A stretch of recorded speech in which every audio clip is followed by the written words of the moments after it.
Chapter 13. To Kill a God. The church bell rang on a service morning. Reverent feet walked across the wood floor, moving in between the two aisles of pews, taking seats while no one said a word. Organ music was heard, not seen, coming from the back of the temple room. Calm and serene music gave the worshippers a relaxed, somber feeling once the feet finished shuffling to their seats and organ ceased. No sound or movement occurred, not even the scurrying of mice. Complete and total silence existed in this room. The eyes of these people were motionless and hypnotic. Stuck in a stare, thoughtless and unconcerned, their world was here, yet their thoughts were empty. In this space, a singular denizen could not be seen by their normal human eyes. Hovering within the room, just 1 foot under the ceiling, existed a dark blue crystal that emanated a dark blue wave that vibrated across this room. The hypnotized people absorbed these strange waves. Their bodies absorbed each and every pulse. In the middle of the room was the astral projection of Jason. The people did not or could not notice him. Floating in a meditation, Jason waited. A gust of wind encircled the room as an angelic figure phased through the front doors. Deity knows you are a powerful copy of Jason, the angel mocked, but he did not believe you were stupid. I was wondering when you would show up. Do you like my creation? Jason said, pointing to the crystal. I call it psychic redirection. These people are being brainwashed even as we speak. Reprogram to... Jason was cut off. The angel lunged forward to attack. I do not care. I will destroy you and undo the damage you have wrought upon these good people. His body phased through pews and people. Jason opened his eyes, raising his arm, pointing to the oncoming angel. A beam of energy exited his fingertip, striking the servant of Deity. This is interesting. Your forces have been stretched thin. You should not directly attack Jerious the way you are. The winged angel could not move. He struggled to break free from the psionic attack. Psychic energy held him in place, wrapping tighter the more he fought. Deity will win! Jason's face remained uncaring. This dimension we occupy, I find it fascinating. You do not belong here, the angel screamed. Sure I do. At least I belong here as much as you do. From here I can use this psychic resonating power. Jason pointed to the dark blue crystal a second time to convert Deity's worshippers to Dagons. The angel looked at the humans in prayer. Hail Jason in all his glory, slayer of demons and defender of humanity, several chanted. He looked back at Jason.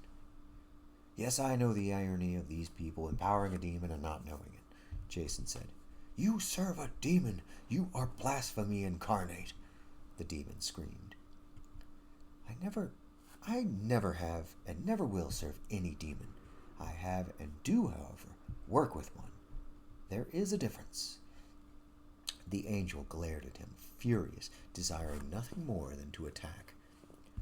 Why have you not killed me? Why would I do that? Jason asked. Because I will kill you. Will you? By the time I'm done with you, you will be just like these people. You will be a willing servant of Dagon. While you yourself will do as you always have done, you will just be doing it in the name of Jason instead. Waves of the dark blue energy washed over the angel, seeping into his mind. How are you doing this? Jerious and Red. Jerious flew into the air, speeding away, giving chase to an unseen enemy. Red was flying next to him. Jason's plan is shit, Red ranted as they soared through the air. We're just gonna stay in flight, running from Deity, who will never stop chasing us, who will never need to rest. Yeah, pretty much, Jerious said. A blast of energy interrupted their conversation, flying in between the two. They are going to catch up to us. What good is ultimate necromancy when there are no undead bodies to animate? Red shouted. Not that I need to explain myself to you, but I can do far more than that, Jerious retorted. He fired an eldritch blast at an oncoming winged angel, causing it to hurl to the ground, burning. Jerious, this is... Red was cut off by the massive weapon of Deity slamming into him, exploding him on contact. For one of the most powerful beings in the multiverse, he sure is the most careless, Jerious commented while dodging a swing from the club of Deity. Klemos. Exiting the astral plane, the four Klemos looked around the inside of the bar they occupied. This is the same bar they fought Red in, but in a different universe. Looks like they're closed, Junior pointed at the window, revealing the darkness outside. I thought this place always stayed open, Gray asked. Twinkle shrugged. Not in this universe, it seems. Teleporting behind the bar, he filled 4 mugs. Celebrating? Junior asked. No. I just need something after the last few days, Twinkle said. I would agree, but first we need to make sure Deity's not trying to kill us anymore, Magic said, sitting down. He is a god. Couldn't he just kill us any time he wanted to? Junior asked. Magic waved his hand, teleporting his drink to himself. This is the belief everyone has. However, I studied divinity for a time. It is quite an intricate something, brother. Gray plunged a dagger into the table she sat at. This would be the best time to share your insight on this. Gods are not all powerful, as the people have been led to believe. They are real, and they are very powerful entities, but they are not all powerful. Magic paused to look at his 3 comrades, needing to turn around to look at Twinkle. Every mortal is psychic. Really? Junior asked. Yes. Do you recall how we combined our psychic energy to perform an attack? Magic asked. Well, yes, we used it to thwart Arcus. Mortals like humans can do the same thing, but on a very tiny scale, Magic said, raising his hand, pinching his fingers together, leaving a small space between. Junior shrugged, squinting his eyes in confusion. Why would that be significant in the least? We are powerful. Our combined psychic energy is tremendous. If humans are psychic, how could they combine enough psychic energy to do anything? We are but 4 psychics. They are endless in number, Twinkle said. So? Junior said. Gray threw a copper piece at Junior. He caught it, then looked at her to explain. How much is 1 copper piece worth? 1/10 of a silver, Junior said with skepticism. Gray stared at him in the eyes. And how much silver makes 1 gold? 10? Junior said, still not understanding. Twinkle laughed. If you had 1 trillion copper pieces, could you honestly care? Money is money. Yeah, it is great to have currency that is worth a lot, but even copper pieces add up. So the gods leech off of mortals? Junior asked. Sort of, but I wouldn't word it like that, to be honest, Magic began. The psychic energies most mortals possess would otherwise never get expended. The gods collect psychic energy through countless worshippers within the multiverse, who are willingly giving it to them. But what do the worshippers get in return? Junior asked. Euphoria, a place in society, social status, the list goes on, Twinkle said. But why not do what Red and Dagon have done and go after big psychics? Junior asked. There is far more psychic energy with the mortals than there is with powerful psychics like us. But it isn't just psychic energy. Magic slammed his mug down. The 3 looked directly at him. He hesitated for less than 3 seconds. Souls. Junior contorted his face, confused. Gray shook her head and Twinkle muffled. I knew it. What about souls? Junior asked. The gods use souls. Those things are very powerful. How so? Junior asked. Twinkle teleported Junior, wrapping his arm around his shoulder. Brother, you have seen it firsthand. Junior looked at Twinkle, awaiting an answer. Every warlock you have ever encountered. What about them? Wait, are you saying that invocations and all of the power that they do comes from their own soul and not the demon they make a pact with? Twinkle nodded, then teleported back to consume his drink. Demons make pacts with mortals, convincing them that they are bestowing powers to them. In truth, they are just allowing the human to use their own soul power. Devils, however, don't do this. They do not need to, Magic said. What do devils do differently? Junior asked. Magic looked to the ground. Souls go to them. Wait, what? Junior realized the meaning and his eyes widened. Hell. Devils control hell. Every evil soul goes to hell. And every good soul goes to the good gods. But it can't possibly be so simple, so black and white. Nobody is good or evil. People do both good and evil, Junior said. Magic raised his hand while approaching Junior, which is precisely why there are more than two gods. If it were truly as black and white as that, there would only be one good god and one evil god. Twinkle scratched his head. Before Dagon, there was only one abysmal god, Loth. Hell has 9 gods. Garrix, the Fire Lord. Magic lifted a finger with each time he said a name. Dispator, god of torment. Levistus, the frozen god. Thosoth, god of lust. Mephistopheles, god of murder. Beelzebub, lord of the flies. Discroll, the right hand of Asmodeus. Ilsensign, lord of lies. And Asmodeus, ruler of hell. Junior shook his head, now understanding. Life has always been rough and confusing, and now things have taken a turn to complexity.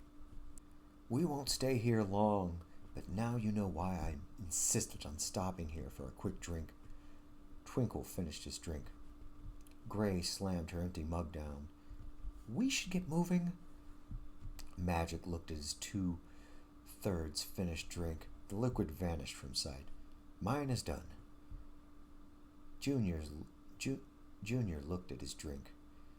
I'm only halfway done. This will take me a few minutes. Twinkle pointed at Junior's mug. The liquid vanished. You're done now. Junior grabbed his stomach, widening his eyes. Holy shit! Causing the others to laugh. Hey, whatever happened to Theresa? Twinkle asked Junior. Junior, still feeling the sudden consumption of alcohol imposition, struggled to speak. In her original universe, she is hiding. I can go to her any time. Why do you ask? We could probably use as much help as we can get. It would be a good start, too. The 4 nodded their agreement, disappearing with Junior's teleport leading the way. The Church of Deity. The angel's angered expression has altered to a calm, entranced one. Who is your god? Jason asked. The savior of all of mankind, Jason the Metamind. Hail, my god, my lord and master. The angel floated down to the ground, kneeling his submission. Jason smiled. Now you know that I am Jason's avatar, Jason asked. Yes, my lord, the angel said. Jason smiled, finding the submission of an angel humorous. He held in his laughter. And that my command is equal to his command. Yes, my lord, the angel said. Good. You have but one task, and one task only, until called upon. You must guard that crystal with your very life, if you must, Jason said. Yes, my lord. The angel repeated his expected phrase. Jason willed his astral projection to move just above the angel. He placed his hand on the angelic entity's head. We have much to do. Your part is very important. Jason vanished, ending his astral projection. Jerious came. Good news! I was successful on our Corvus, Jason thought to Jerious. Jerious dodged another swing from Deity's weapon. 3 angelic warriors chased after him. I am busy. Get to the next one. Jerious fired additional blasts at them. Wait, did you say Corvus? The mild confusion caused him to lose concentration, having one of his assailants sideswipe him in the face. Jerious fell to the ground.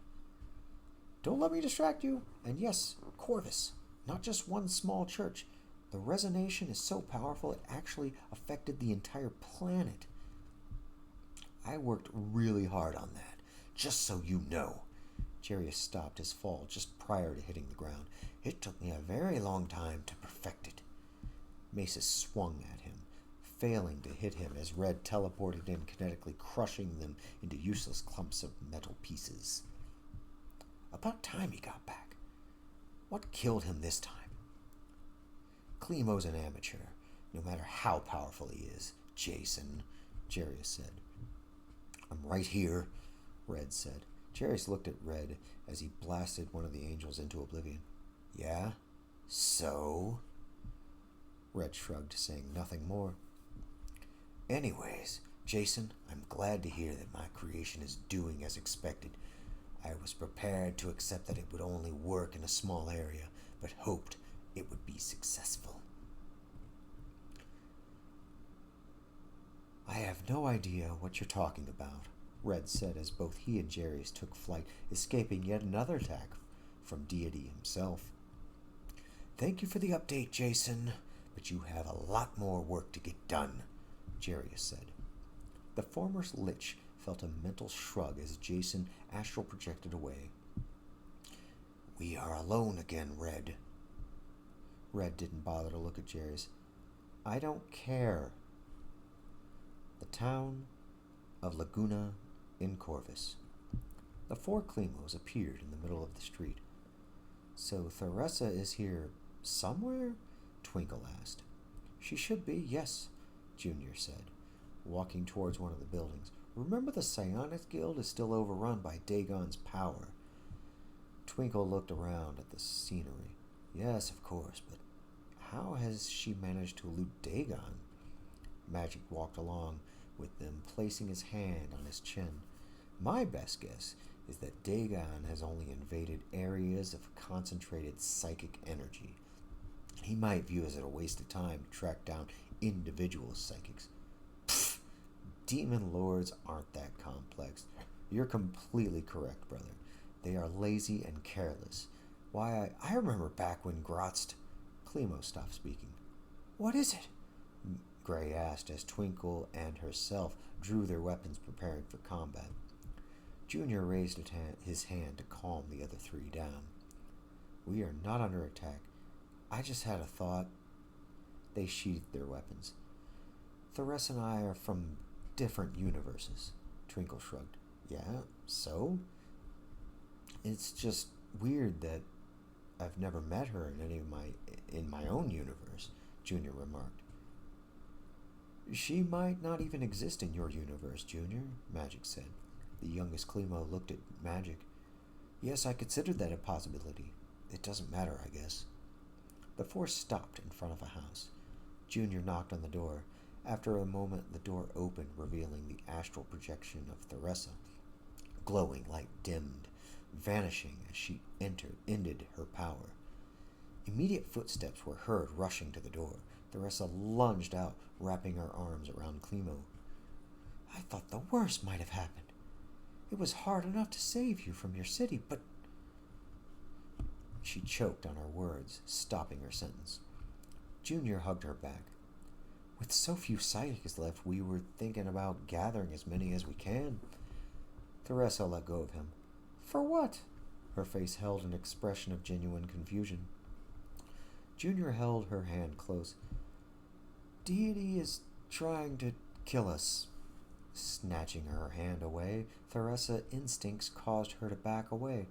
Why? Clemo placed his fingers around his nasal bridge, closing his eyes. He sighed. Listen, Theresa, I have told you all I know about Jerious. Theresa slowly nodded, agreeing. He's a manipulator of the worst caliber. I've been helping him against my better judgment. I feel as though no decision I could have made would have been the right one. Jerious is trying to kill Deity, and you have helped him? Theresa said. Clemo approached Theresa. Theresa, listen, you do not understand. She pushed him back. Stay away from me. I will not anger the gods. Clemo, I hope that Deity can forgive you for your heresy. Be gone from my sight. She walked into her home, slamming the door shut. Twinkle placed his hand on Junior's shoulder to comfort him. Junior slumped down as depression overcame him. Gray stepped in front of Junior. I'm sorry if you're lost, brother, but we cannot stay here. She's probably praying to Deity as we speak. We need to go. I suggest the bar just to reorganize. They did not wait for Junior to respond. Twinkle teleported the four away. What is going on? Twinkle outburst. The four turned their heads all around, trying to absorb their surroundings. They saw sand in every direction. The sky was bright while the sun was hot, beating down on them with relentless heat. Where the fuck are we? My teleport was diverted. Twinkle screamed to his comrades. They prepared for battle, drawing their swords, while magic charged an attack spell. Looking up, Junior saw Red and Jerious descending down to them. Of course, Junior spat on the ground. Red pointed to the four Clemos. I brought them here like you wanted. You diverted my teleport. Twinkle scowled. Twinkle vanished, reappearing behind Red. Red pursed his lips, whispering a word of magic. The spell wrapped around Twinkle, causing him to move 12 times slower. Red turned around. Yes, I diverted your pathetic teleport. You have no clue how powerful I am, do you? I don't need you to teleport to bring you to me. Jerious stepped forward. Clemo, he is going to release you. We only have a few seconds. Do not waste them attacking us. Deity is coming. Fight with us, or you will die here and now. Clemo. Jerious looked at Red. Red waved his hand, dismissing the spell. Junior turned to Gray. Holy shit! He could have summoned us any time he wanted? Yes, he can. The psychic energy he's collected really does make him a demigod, Magic said. The god of Clemos, Red said.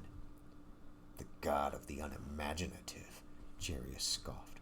Red glared angrily. Now listen up. You 5 Clemos. Deity has backed off, but not to retreat, but to send everything he has to us, because he knows what I am doing. Committing suicide, I know, Magic said.